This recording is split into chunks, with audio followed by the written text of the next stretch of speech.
그러니까 두려워하지 않기를 축복합니다. 우리 주님은 늘 우리의 환난 가운데 속에서도 유동치 않도록 붙드시고 또 땅 요동하에서 물에 잠기는 그런 가운데 속에서도 두려워하지 않게 하시는 분인 줄 믿습니다. 또 찬양을 주신 우리 찬양대 감사를 드립니다. 오늘은 6월달 성령의 달을 맞이해서 너희가 성령을 받았느냐? 우리가 지난주에는 그 말씀을 가지고 같이 은혜를 나눴고요. 오늘은 물세례와 성령의 임재에 대해서 우리가 은혜를 같이 나누려고 합니다. 우리가 믿는 믿음의 사람들을 가리켜서 기독교인이라고 이렇게 말을 합니다. 그래서 우리가 이 복음을 통해서 구원을 받았다라고 하는 그런 믿음의 삶을 살고 있는데요. 이 복음이라고 하는 그 자체가 예수 그리스도이신데요. 우리 기독교에는 유난히 이 가짜가 많고 사이비가 많다라고 하는 사실이에요. 그 이유는 역설적이게도 우리 기독교가 진짜이기 때문이다. 아멘? 아멘. 이 진짜 속에는 가짜가 많은 거예요. 이 짝퉁이다 그러죠. 보석이라고 하는 것이 진짜이기 때문에 이 큐빗처럼 대놓고 보석 대용으로 사용되어지고 있는 것도 있고 또 전문가가 아니면 모를 정도로 정교한 그런 가짜들이 참 많죠. 마치 이것은 명품 중에 가짜가 많다라고 하는 것과 같은 이치인 거예요. 그래서 세상에는 많은 종교들이 있잖아요. 그런데 일반적인 그런 종교에는 가짜가 없어요. 그냥 그들이 종교인 거예요. 그런데 우리도 그들과 같은 종교다 이렇게 말하는 그런 종교가 없어요. 그런데 유독 우리 기독교에만 우리도 기독교다 라고 하는 이런 짝퉁, 이런 사이비, 이런 이단들이 참 많다는 사실이죠. 그만큼 이 기독교가 정품이고 진짜고 진리이고 그렇기 때문에 이런 짝퉁과 이 사이비들이 많다. 그 가짜 중에는 이단들이 있고 사이비가 있는 거예요. 우리는 이단이다 또 사이비다 이게 뭔 소리인가 잘 이해가 안 되는 사람들도 있는데, 이단이라고 하는 것은 어학적인 사전에 보면은 이게 끝에 가서 다르다라고 하는 거예요. 끝에 가서 달라. 이 처음에는 우리가 예수님, 우리가 하나님, 이게 같은 우리 기독교인인가 보다 그러는데 끝에 가서 예수님이 실패자고 내가 예수다 이렇게 말을 하고 있는 이런 신천 이만희 같은 자들이 있고, 그래서 바꿔주는 거예요. 끝에 가서 다 달라져요. 끝에 가서. 이게 교주들이죠. 이것을 이단이다 그렇게 얘기하는 거예요. 앞에서는 가운데서는 정확하게 이 성경에 그럴싸하게 표현들을 잘하고 있는 거예요. 근데 끝에 가서 그가 바로 나다는 거죠. 이만희가. 문선명 이런 자들. 이게 전부 다 기독교를 빙자한 이단들인 거죠. 그래서 이 성경적인 이단의 특징은 뭐냐면 거짓 이야기꾼들, 또 그리스도의 이름으로 속이는 자들라고 이렇게 표현하고 있고요. 또 그리스도를 말하면서 그리스도를 거절하는 거예요. 그가 실패했다는 거죠. 그리고 오신다고 하신 그 예수가 바로 나다라고 이렇게 끝에 가서 달라지는 거.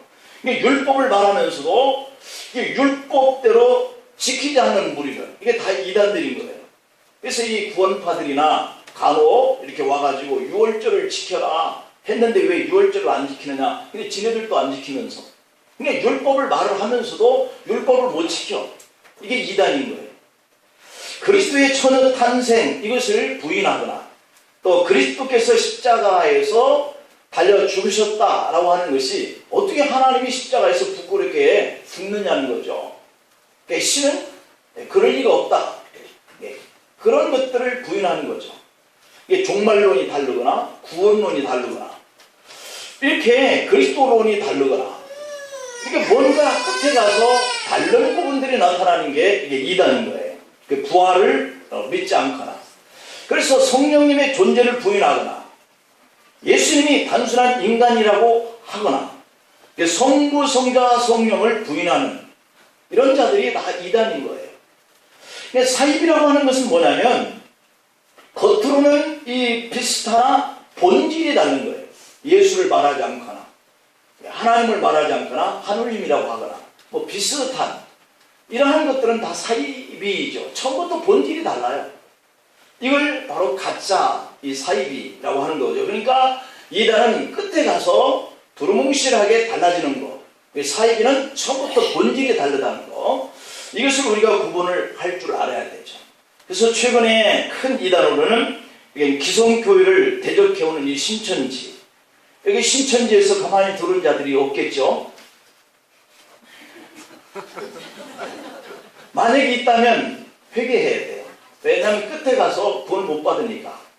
자기들이 그런 것처럼 구원이 없어요. 그래서 헛구생하는 거죠. 처음에 이 신천지가 주장하기를 14만 4천 명을 강조하다가 자기들의 숫자가 이제 차니까 이제는 슬그머니 그 수요를 넘어서면서 숫자 얘기를 하지 않는다고 그래요. 이렇게 이단들은 귀신을 좀 쫓아낸다든지 아니면 소경을 눈을 뜨게 한다든지 병을 고친다 예언하는 이런 등등의 이런 몸과 마음이 힘들고 어려운 사람들의 귀에 혹하는 이런 소리를 이단들이 하죠. 그래서 이 신천지 무리들은 청년들, 학생들, 젊은이들을 유혹하는데 직장의 길을 열어주든지 학교에 등록금을 제공해 준다든지 직장을 선도해서 그 길을 이렇게 끝까지 책임져 주겠다든지 물질 공세를 하는 거죠. 기성교회는 감히 할 수 없는 일을 하니까 이 젊은이들이 학생들이 알면서도 그 속에 안 나온다는 거예요. 저들이 이단이고 잘못된 무리라는 것을 알면서도 그 돈을 받고 공부를 하는 또 그들이 직장을 소개해주고 그 직장을 보장해주는 이런 것들이 있기 때문에 알면서도 안 나온다는 거예요. 이게 참 큰 일인 거죠. 이러한 것들이 바로 이단들인 거예요. 귀신을 쫓아내는 이런 축사, 병을 고쳐주는 이 일에 그들이 이렇게 마음을 뺏기는 거죠. 치유사역, 예언사역, 성경의 근거를 둔 사역임에는 틀림이 없는데 하지만 이 이단과 사이들은 자기를 드러내는 거예요. 이렇게 하면서. 그러니 충성해야 되지 않겠냐. 이게 보장되니까 우리의 공동체에 들어오라. 이렇게 한다든지. 종말론을 가지고 장난치는 이단과 사이비들이 또 있어요. 예수님의 재림 날짜를 언제 어느 날이다 이렇게 예언하고 그에게 심리적으로 불안을 일으켜서 종말론적 날짜를 시한적으로 밝히는 거죠. 그리고 그 날짜가 틀리게 되면 자연적으로 그들의 이단들, 사이비들이 소멸되는 거죠. 없어지는 거예요. 그 단체가. 그냥 교주격인 사람들이 기도해 보았더니 그 날짜를 하나님께서 옮겼다고 하더라. 이렇게 날짜를 연기하다가 결국엔 그들도 소멸되어 가는 거죠. 성경적 종말론은 시한부가 아니라 주님도 모르시고 오직 아버지만 아시는 날인데 도적과 같이 임한다. 성경에 그렇게 말씀하셨기 때문에 어느 날 어느 시에 온다. 이건 다 가짜인 거예요. 연월 일시를 정하여서 종말론을 주장하는 이러한 세력들은 이단이고 사이비 종파이기 때문에 그런 날로 뭔가 나를 불안하게 접근해 온다라고 하는 이런 세력들은 주의해야 돼요. 여러분 한 번 빠지는 것은 그냥 쉽게 어떤 물질 때문에 어떤 마음의 불안 요소 때문에 어떤 내 병이나 예언이나 그것들을 통해서 내 마음이 사로잡히는 일은 쉽지만 나오는 일은 정말 어렵다는 거예요. 가정을 파괴하고 부모와 가족과 갈등 관계를 만들어 놓고 재산을 바치게 하고 이런 일들이 바로 이단과 사이비에서 일어나기 때문에 요주의해야 하는 거죠. 그런데 여러분 성령님은 이렇게 비인격적이고 초능력적인 존재만이 아니라 인간과 상호작용을 통해서 지극히 인격적인 분으로 다가오시는 것을 믿기를 바랍니다. 그런데 이 성령님이 하시는 일이 어느 한순간에 교주가 하는 일로 둔갑한다 라고 하는 결과가 나오면 그것은 이단 집단이에요. 그래서 거기에 혹 빠졌다 할지라도 반드시 나와야 돼요. 정말 정신을 바짝 차리고 이 마지막 시대에 살아가지 않으면 이러한 처음에는 이 성경적으로 잘 가르치는 논리를 가다가 끝에 가서 교주를 부각시키거나 사람을 부각시키는 이런 이단이거나 아니면 본질적으로 이 구원과 상관이 없는 이 하나님과 주님과의 상관이 없는 이런 것들로 뭔가 우리를 매여 있는 이런 집단인 것이 드러난다면 그 사입이니까 거기 나와야 되죠. 여러분, 우리가 성령님을 강조하시는 이유가 뭐냐면 물세례와 성령 임재, 이것이 어떠한 관계가 있는가 하는 것을 우리가 잘 알아야 하는데, 오늘 이 말씀만 우리가 잘 들으면 절대 이단과 사이비에 빠질 이유는 없어요. 요한복음 3장 1절 이하를 보면 어느 날 유대인의 지도자였던 바리새인 중에 니고데모라고 하는 사람이 밤에 예수님께 찾아왔다는 거죠. 그가 예수님께 와서 이런 말을 해요. 라삐여, 우리가 당신은 하나님께로부터 오신 선생인 줄 아나이다. 하나님이 함께 하시지 아니하시면 당신의 행하시는 이 표적을 아무도 할 수 없음이니이다. 예수님이 하시는 그 표적을 보니까 이 유대인의 지도자인 바리새인 중에 니고데모라고 하는 사람이 주님께 나와서 어떻게 거듭날 수 있느냐, 이걸 묻게 되었다고 기록되어 있어요. 그러니까 그 예수님이 하신 일을 보니까 하나님이 보내신 자가 아니면 일을 할 수 없다라고 하는 그런 고백을 해요. 그때 예수님이 요한복음 3장 3절에서 진실로 진실로 네게 이르노니 사람이 거듭나지 아니하면 하나님 나라를 볼 수 없다, 이렇게 얘기해요. 거듭남을 말씀하고 있어요. 그러니 니고데모가 다시 묻습니다. 거듭남을 이렇게 이해를 한 거예요. 사람이 늙으면 어떻게 날 수 있사옵나이까? 두 번째 모태에 들어갔다가 날 수 있습니까? 이렇게 묻는 거죠. 그냥 우리가 갑자기 이렇게 성장을 했는데 거듭나야 한다니까, 어머니 속에 다시 들어갔다가 또 다시 나오는 걸로 이해를 하는 거죠. 거듭남. 그래서 이렇게 묻는 이 니고데모가 예수님께 이런 대답을 드려요. 요한복음 3장 5절부터 7절에서 예수님이 대답하기를 사람이 물과 성령으로 나지 아니하면 하나님 나라에 들어갈 수 없느니라. 육으로 난 것은 그냥 육이다. 그리고 성령, 영으로 난 것은 영이니 내가 네게 거듭나야 하겠다 하는 말을 놀랍게 여기지 말아라. 그러니까 육으로 다시 어머니 속에 들어갔다 나오는 그런 거듭남이 아니고 이것은 성령이 하는 그러한 사역이다, 이렇게 얘기를 한 거죠. 그럼 바로 여기서 예수님 말씀하신 이 물과 성령으로 난다라고 하셨는데 이 말씀이 어떤 의미가 있느냐는 거예요. 물과 성령으로 거듭난다라고 하는 것은 물세례와 성령의 임재를 의미하는 줄 믿습니다. 그냥 우리가 절기 때마다 이 성찬식을 하고 때로는 우리가 세례를 받는 이에게 세례를 물로 그의 머리에 적시면서 세례를 주거나 침례계 쪽에서는 물속에 잠기는 그런 침례를 하죠. 이게 다 같은 의미인데, 그런데 이와 같은 것을 육신 위에다 하는 거고, 또 이렇게 안수함을 통해서 오늘 이 본문을 보니까 성령이 임하는, 임재하는 이 두 가지 의미를 주님이 말씀을 하시는 거예요. 그러니까 죄사함과 함께 성령의 능력을 받는 이러한 일들이 내게 일어나면 그가 거듭나게 된다라고 하는 거예요. 그래서 예수님은 제자들을 3년 동안 데리고 다니면서 교육을 시켰습니다. 그리고 예수님이 누가복음 24장의 49절에 보면 제자들에게 예수님이 승천하신 후에 보혜사 성령을 보내주실 터이니 성령을 받기 전에는 예루살렘 성을 떠나지 말라, 이렇게 당부하는 거예요. 그러니까 예수님이 육신의 몸을 가지고 있다가 영의 몸으로 이렇게 덧입어지면 이렇게 승천을 하시고 하나님 나라로 다시 올라가시는데 그때에 주님과 교체되는 영이 온다는 거예요. 그러니까 육이 떠나고 영이 임재한다, 이렇게 말씀을 하시면서 기다리라, 그런 영이 너에게 임한다, 이렇게 말씀하신 거죠. 그러니까 성령을 받기 전에는 너희가 예루살렘을 떠나서는 안 된다, 이렇게 얘기하는 거예요. 제자들이 예수님과 동행하면서 예수님이 하시는 많은 이적과 기적을 직접 눈으로 보았고 하나님의 아들 되심을 오늘 이 니고데모가 그 표적을 보니까 하늘에서 하나님이 보내신 자가 아니면 이 일을 아무도 할 수 없을 것 같다, 이렇게 고백하는 것처럼 그러한 기적과 사역들을 이 제자들이 3년 동안 보는 거예요. 그러면서 베드로의 입술로 주는 그리스도시요 하나님의 아들이십니다, 이런 고백을 하게 했고, 또 부활하신 예수님도 직접 이렇게 이들이 목도하는 거예요. 그런데 왜 무엇 때문에 예수님은 성령을 받기 전에는 예루살렘은 성을 떠나지 말라 이렇게 제자들에게 당부하셨을까 하는 점이에요.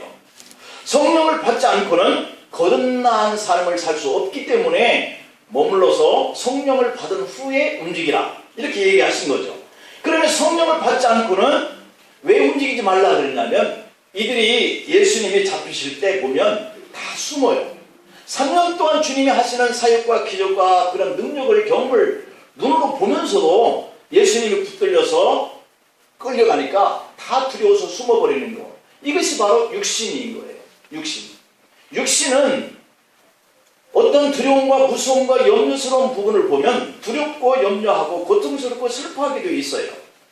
그래서 이 성령이 임하지 않은 이 육신을 가지고 어디 가서 사역을 하려고 하니까 두렵고 무서운 일들이 반복되기 때문에 성령을 받은 다음에 움직여라, 주님이 그렇게 말씀하신 거죠. 그러므로 믿는 사람들인 우리들도 이 성령을 받아도 되고 안 받아도 되고가 아니라 꼭 받아야 될 줄 믿습니다. 그래야 담대해지는 거예요.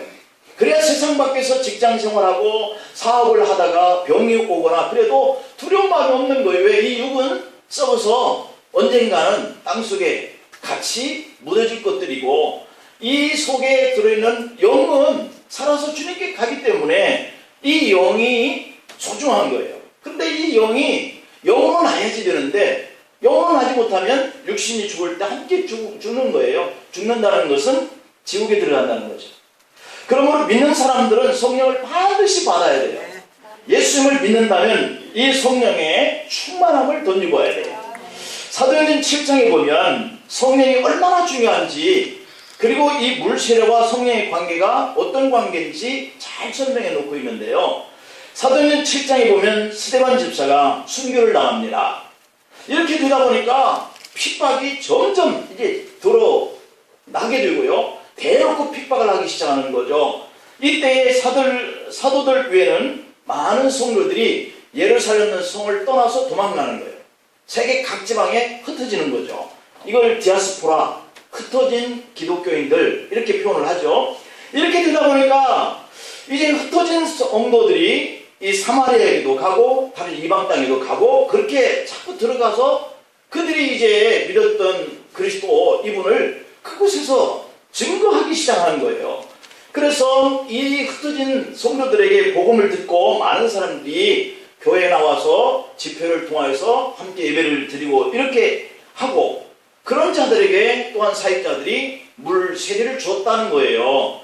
그런데 오늘 이 본문의 14절에 보니까 그렇게 기록되어 있죠. 예루살렘에 있는 사도들이 사마리아도 하나님의 말씀을 받았다함을 듣고 베드로와 요한을 보냈다 이렇게 얘기하고 있죠.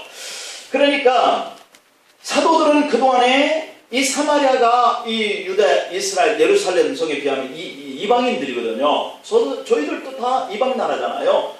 본 예루살렘의 거민들 빼고는 다 이방인들인데 특히 이 사마리아 사람들은 하나님께 구원받을 수 없는 혼합족들, 하나님의 일을 방해하는 그러한 민족들, 그래서 그들을 마치 짐승 취급을 해서 구원받을 수 없는 민족들이라고 취급을 했단 말이에요. 그런데 이들이 그리스도를 영접하고 물로 세례를 받고 하는 이 일이 일어났다라고 하니까 예루살렘 성에서 파견을 했는데 베드로와 요한이 파견되어서 이 사마리아인들이 모여서 집회하는 장소에 가본 거예요.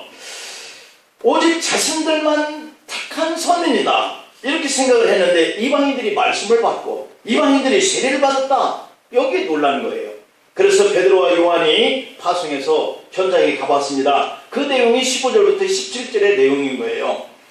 베드로와 요한이 이제 가서 보니까 그 그들이 그러한 믿음을 가지고 물로 세례도 받고 했다고 하니까 이 요한과 베드로가 내려가서 그들을 위해서 성령 받기를 위해서 기도했다는 거예요.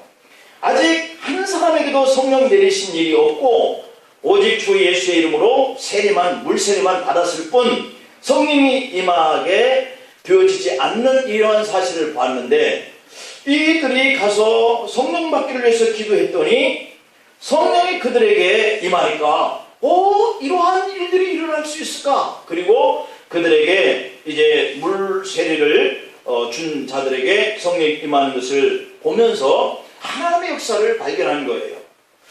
그러면서 우리가 이 15절부터 17절 내용을 우리가 좀 이해를 돕기 위해서, 그러면 이러한 일들이 성경 안에 몇 군데 나타나 있는 이 사례를 한번 보면, 사도행전 19장의 1절부터 6절에 보면 아볼로가 고린도 교회에 있을 때 바울이 여러 지역을 거쳐서 에베소에 도착을 했습니다.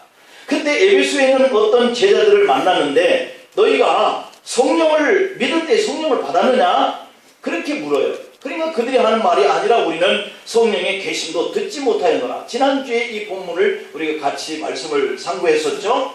근데 그때 바울이 그러면 너희가 무슨 세례를 받았느냐? 이렇게 물으니까 그들이 대답하되 요한의 세례니라. 바울이 이르되 요한의 회개의 세례를 베풀며 백성에 말하되 내 뒤에 오시는 이를 믿으라 하였으니 이는 곧 예수라 하거늘 그들이 듣고 주 예수의 이름으로 세례를 받으니 바울이 그들에게도 안수하며 성령이 그들에게 임하심으로 방언도 하고 예언도 했다. 이렇게 기록되어 있어요. 그러니까 성령이 오시니까 그들에게 은사가 나타났다, 이런 얘기죠. 그러니까 물세례만 받았던 그들에게 성령이 임하니까 성령의 은사가 임했다는 거예요. 그러니까 물세례도를 받았을 때도 이런 역사가 나타나는 거 봤더니 그들이 성령의 세례에 대해서 알지도 못했다. 그리고 그들에게 이런 은사도 임하지 않았다, 이런 거죠. 그러니까 우리가 이 사건을 보면 물로 세례를 받았어도 성령이 임재하지 않았다라고 하는 사람, 이런 사건이 있을 수 있다는 얘기예요. 그러면 여기에 있는 우리들 가운데도 예수님을 믿었어도 이 성령의 역사가 뭔지 알지 못하는 사람들도 있다. 그냥 물로 이미 나는 세례를 받았지만 성령의 체험이 없는 사람도 있다는 거예요. 그러므로 물 세례만 받은 것만으로 우리가 만족해서는 안 되겠다. 반드시 성령 받기를 위해서 기도할 필요성이 있기를 축원합니다. 그런데 놀라운 것은 물 세례를 받지 않고도 성령의 임재를 먼저 경험하는 경우도 있다는 얘기예요. 그러니까 이 물 세례라고 하는 것이 성령 세례를 이미 먼저 받은 사람에게는 의미가 없는 거죠. 자, 사도행전 10장 1절을 보면 이탈리아의 백부장인 고넬료가 복음을 받고 하루 3번씩 기도하며 구제하는 것을 즐겨하던 차에 한 번은 환상이 보였다는 거예요. 내용은 요바에 있는 베드로에게 사람을 보내어 청하라 했고, 고넬료는 베드로에게 사람을 보내놓고 베드로가 오기만 하면 말씀을 들으려고 흩어진 가족들과 신하들을 다 불러놓고 기다렸다는 거예요. 이튿날 고넬료가 보낸 사람들과 함께 베드로가 고넬료의 집에 도착을 했습니다. 고넬료는 베드로를 맞을 준비를 이미 다 해놓고 기다렸기 때문에 베드로가 오늘 그 즉시 바로 가족들에게 설교를 하기 시작해요. 그런데 이상한 것은 베드로가 설교를 하는데 설교 듣는 고넬료 가족들과 그 부하들에게 성령이 임하는 거예요. 이것을 목격한 베드로가 사도행전 10장의 44절부터 47절에 보면 성령이 말씀을 듣는 모든 사람에게 내려오시니 베드로와 함께 온 할례받은 신자들이 이방인들에게도 성령 부어주심으로 놀라니 이는 방언을 말하며 하나님을 높임을 들음이로라. 이에 베드로는 이 사람들이 우리와 같이 성령을 받았으니 누가 등이 물로 세례 베품을 금하리요? 라고 하면서 물 세례를 주기 시작했다는 거예요. 그러니까 이것은 바꾸어진 사례죠. 먼저 성령을 받은 그들에게 이방인이 무슨 구원을 받겠느냐 이렇게 생각을 했는데 가보니까 아니라 이들이 성령이 임재하는 놀라운 체험까지 하는데 누가 이방인의 구원이 없다라고 물세례해 주는 것을 금하겠느냐. 그리고 그들에게 물세례까지 줬다는 거죠. 그리고 오늘 이 본문 이하의 말씀에 26절 이하를 보면 8장에 주의 사자가 빌립에게 이르되 일어나서 남쪽으로 향하여 예루살렘으로 가사로 내려가는 길까지 가라 하니 일어나 가서 보니 에티오피아 사람 곧 에티오피아 여왕 간다게의 국고를 맡은 관리인 네시가 예배하러 예루살렘에 왔다가 돌아가는데 수레를 타고 선지자 이사야의 글을 읽고 있는 모습을 보고 있는데 또다시 성령께서 빌립에게 그가 있는 수레로 가까이 나아가라 하거늘 빌립이 달려가서 선지자 이사야의 글을 읽는 것을 듣고 그에게 읽는 것을 깨닫느냐 물었습니다. 사도행전 8장 31절을 보니까 간다게의 국고를 맡은 관리인 네시가 대답하되 지도해주는 사람이 없으니 어찌 깨달을 수 있느냐 하고 빌립을 청하여 수레에 올라 같이 앉으라 라고 하는 거예요. 마침 그가 읽고 있던 말씀이 이사야서에 예수님에 대한 예언을 해놓는 것이어서 빌립이 예수님에 대해서 복음을 전했어요. 그런데 이 네시가 탄 수레가 물이 흐르는 것을 지나가는데 네시가 빌립에게 세례를 받아도 되지 않겠느냐 제안을 하는 겁니다. 그래서 빌립은 수레를 멈추고 네시를 데려다가 물가에 내려가서 물세례를 베풀었다는 거예요. 사도행전 8장 39절에 보니까 둘이 물에서 올라오는데 주의 영이 빌립을 이끌어간지라 네시는 기쁘게 길을 가므로 그를 다시 보지 못하니라 이렇게 기록되어 있습니다. 그러니까 네시는 이미 성령의 인도함을 받았고 성령의 이끌림을 받아서 이 빌립을 통해서 물세례를 받게 하는 이런 역사가 일어나는 걸 봐요. 그러니까 사도 바울의 경우도 마찬가지인데 다메섹 도상으로 가다가 부활의 주님을 만나요. 성령의 인도함을 받은 이 아나니아와 그 선지자에게 바울에게 가서 안수 기도함으로 눈에 비늘 같은 것이 벗겨지고 앞을 보게 되었고 며칠 후에 곧바로 복음을 전하는 사람이 되었다 이렇게 기록되어 있어요. 그냥 사도 바울도 성령의 임재가 먼저 임하는 것을 볼 수 있거든요. 그냥 물세례를 받지 않았어도 이렇게 얼마든지 성령의 임재가 먼저 임할 수 있다. 그리고 은사를 먼저 받을 수도 있다. 이 사실을 알게 되는 이런 내용들이 성경에 많이 나와 있습니다. 그러면 여러분은 성령을 받으셨습니까? 묻는 이 물음 앞에 여러분들을 한번 이렇게 살펴보세요. 내가 정말 성령을 받았는가? 또 성령을 받았으면 나의 이 삶이 거듭남의 삶으로 바꿔줄 수 있을 만큼 내가 성령이 충만한가? 또 우리가 한번 나를 돌아봐야 돼요. 그리고 성령의 임재를 은사와 경험까지 내게 체험되기를 축복합니다. 한번 경험한 것으로 만족해서는 또 안 되겠다. 왜냐하면 사단은 늘 우리를 넘어뜨리려고 공격해 와요. 그래서 우리는 항상 성령의 충만한 삶을 우리가 살아가야 돼요. 오직 성령이 내 안에 임재하셔야 내 삶을 주관하게 되어지는 거거든요. 성령님이 나의 삶에서 함께 하심을 인정해야 순종하는 삶을 살 수가 있어요. 그래서 우리가 더 중요한 것은 내가 믿음으로 거듭나느냐, 어떤 은사를 받았느냐, 이게 중요한 게 아니에요. 내가 어떻게 거듭나느냐, 이게 중요한 거예요. 은사를 아무리 받았어도 거듭나지 아니하면 그가 제대로 은사를 발휘할 수가 없어요. 성령을 받은 가장 큰 증거는 자신의 삶이 변화되었느냐는 거죠. 그래서 물과 성령으로 거듭나지 않으면 하나님 나라에 임할 수 없다, 이렇게 얘기하고 있잖아요. 그러니까 성령의 역사는 다양하게 나타나요. 그러니까 초대교회에는 방언의 은사가 많이 나타났죠.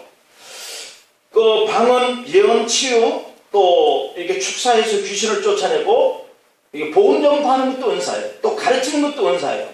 또 내 마음에 긍휼을 가지고 사람을 대하는 것도 은사고, 내가 오래 참는 것도 인내의 은사예요. 자비, 양선, 온유, 이런 것들이 다 성령의 열매라고 그러거든요. 그러니까 성령의 은사는요 이렇게 다양해요. 나에게 이런 변화가 없으면 어쩌면 나는 물로만 세례를 받은 그러한 자리에 있다라고 생각을 하고 성령 받기를 자꾸 기도해야 돼요. 그래서 이 성령의 임재가 나타나는 경험이 우리에게 일어나야 그에게 하나님 나라가 이루어진다. 주님이 그렇게 말씀했잖아요. 오늘 이 시간 말씀 듣는 중에도 성령의 임재를 경험하시길 바랍니다. 여러분의 심령 속에서 그 경험을 하실 수 있기를 간절히 소망합니다. 아니면 여러분이 기도하는 중에라도, 아니면 찬송을 부르는 가운데서라도, 아니면 안수 받음으로라도 성령을 받겠다, 이런 마음이 요구돼야 돼요. 그렇게 사모하는 순간에 하나님은 성령을 부어주신다. 그러니까 성령을 받으면 거듭나고 중생을 하는데요, 이게 거듭남이 뭐가, 이게 중생이 뭔가 또 궁금해지잖아요. 중생이라고 하는 것은 거듭남을 말하는데요. 그리스도를 만남으로 죽음 가운데 있던 내 삶이 새로운 삶을 살게 되어지는 걸로 옮겨지는 것이 이게 바로 중생이에요. 그러니까 중생이라고 하는 것은 다양한데 죄로 허물로 죽은 자에게 하나님의 생명이 나눠지는 것이 중생이에요. 중생이란 성령으로 거듭난 사람이 그 마음의 변화를 받아서 옛 생활을 다 떠나서 새로운 생활을 하기 시작하는 것이 중생이에요. 또 중생이란 그리스도의 생명 원리가 내 인간의 삶 속에 심어지고 영혼의 지배적인 그런 기질이 거룩하게 자꾸 바꿔지고 새로운 기질이 나를 주도해가는 삶이 이루어지면 나는 영생을 가지고 있는 사람이에요. 또 예수 그리스도를 구주로 받아들이는 그 순간에 이러한 중생의 역사가 일어나는 줄 믿습니다. 그래서 성령을 받았느냐 못 받았느냐 이것을 가장 잘 분별할 수 있는 것은 내가 하나님 말씀을 들을 때, 내가 하나님 말씀을 읽을 때 깨닫게 되어지는 부분이 있다면 나는 지금 성령을 받은 사람이에요. 그 깨달음, 이것을 내가 말씀을 비추어서 자기를 볼 수 있는 이런 안목이 생기는 거예요. 그래서 말씀을 듣고 깨닫고 그 말씀이 나를 주도해 가는 거죠. 내가 이러면서도 예수 믿는다고 하는가, 이런 도전이 자꾸 되어지는 사람은 성령이 역사를 하고 있는 거예요. 그래서 내가 회개하고요, 또 내가 나쁜 길에서 돌아서고 하는 이 일은 다 성령께서 하는 일이에요. 성령이 임재하면 그리고 모든 것이 다 좋게 보이는 거예요. 또 성령이 충만하면 모든 일이 다 긍정적으로 보여지는 거예요. 성령이 충만하면 복음을 자꾸 전하려고 하는 거예요. 성령이 임하면 내가 변화된 삶을 상대방을 통해서 감동시키는 이런 생활이 되어져요. 하지만 한 가지 여기서 조심할 것은 오늘 이 본문에 나타나고 있는 한 사람, 마술사 시몬이 등장해요.